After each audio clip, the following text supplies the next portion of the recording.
общем, я решил чуть-чуть после такой трагической истории добавить радости и веселья в эту атмосферу слегка. Так, ну, во-первых, несколько своих условно детских. Ну и не детских.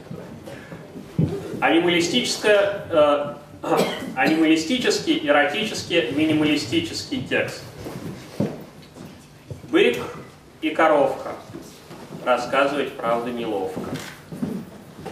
Все.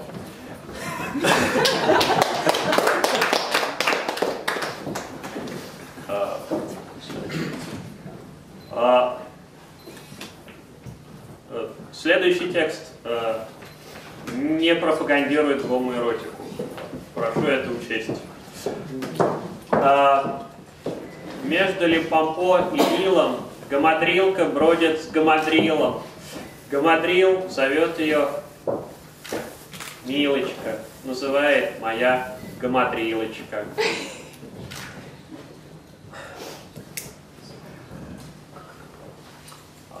В Африке дальней, где можно и жариться, по бабам растет бабабица. Бабаб...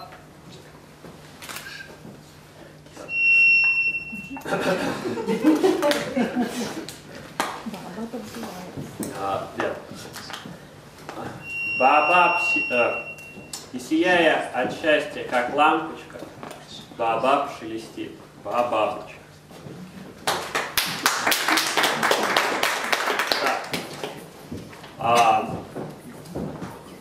Значит, продолжение эпических текстов по... в общем, эпических текстов о зверях. Павел Радимов, вот кто уж этих, так этих. Свиной хлеб. Невероятную грязь наследили в углу поросята, ибо прохладу и зной тень зной заставляет искать. В липкий навоз, где вода пузырями зелеными смотрит, морду уткнув душей мирно. Но вы выбрали идеальный момент, конечно. Глюкоза, нужна глюкоза. Морду уткнув душей мирному сну предали. Первый слинялый щетиной лежит, вернувшись к корыту, пестрому сверстку в нос задом уперся своим. Луч золотой, доскользнувши в заборные щели, играет на розоватом боку, сладко дрожащем во сне. Полдень. Тут будет еще... Тяжек полуденный зной, изливаемый небом жестоким, овны жалят коров, вьется столбом мошкара. Мухи с зеленым брюшком пересохший навоз облепили, медленным взмахом хвоста бык отгоняет врагов, дремлет понурое стадо. Замесили уютную тину, свиньи, забравшиеся в круг. Овцы же в кучу сошлись. Спит сам пастух, закрываясь от жара овчинную шубу. Высунув жаркий язык, дышит собака над ним.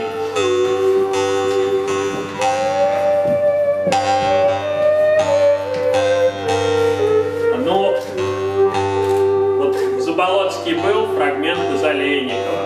Мне кажется, тоже его все знают, но он, безусловно, прекрасен. Страшно жить на этом свете, в нем отсутствует уют, ветры воют на рассвете, волки зайчика жуют. Улетает птица с дуба, ищет мясо для птенцов. Провидение же ищет мясо для детей, провидение же грубо посылает ей червей. плачет маленький теленок под кинжалом мясника. Рыба бедная с просонок лезет в сети рыбака. Лев рычит во мраке ночи, кошка воет на трубе. Жук буржуй и жук рабочий гибнут в классовой борьбе. Все погибнет, все исчезнет, от бациллы до слона. И любовь твоя, и песни, и планеты, и луна, и блоха мадам Петрова, что сидит к тебе в анфас. Умереть она готова, и умрет она сейчас. Дико прыгает букашка с беспредельной высоты. Разобьет свой лоб бедняжка, разобьешь его и ты.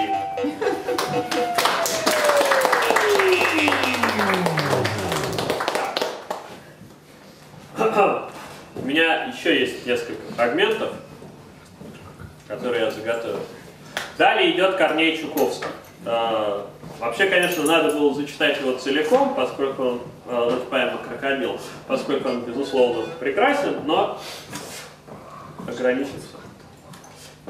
Вы помните, между нами жил один веселый крокодил. Он мой племянник, я его любил как сына своего. Он был проказник и плесун, и озорник, и хохотун. А ныне там передо мной, измученный полуживой в лохане грязный, он лежал и, умирая, мне сказал: не проклинаю палачей, ни их цепей, ни их бичей, но вам, предатели, друзья, проклятье посылаю я. Вы так могучи, так сильны, удавы, буйволы, слоны.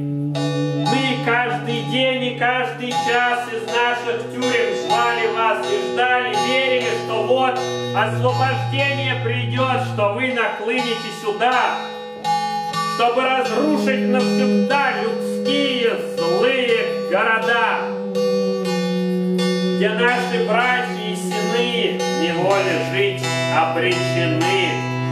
Сказал и умер. Я стоял и клятвы страшные давал злодеям, людям отомстить.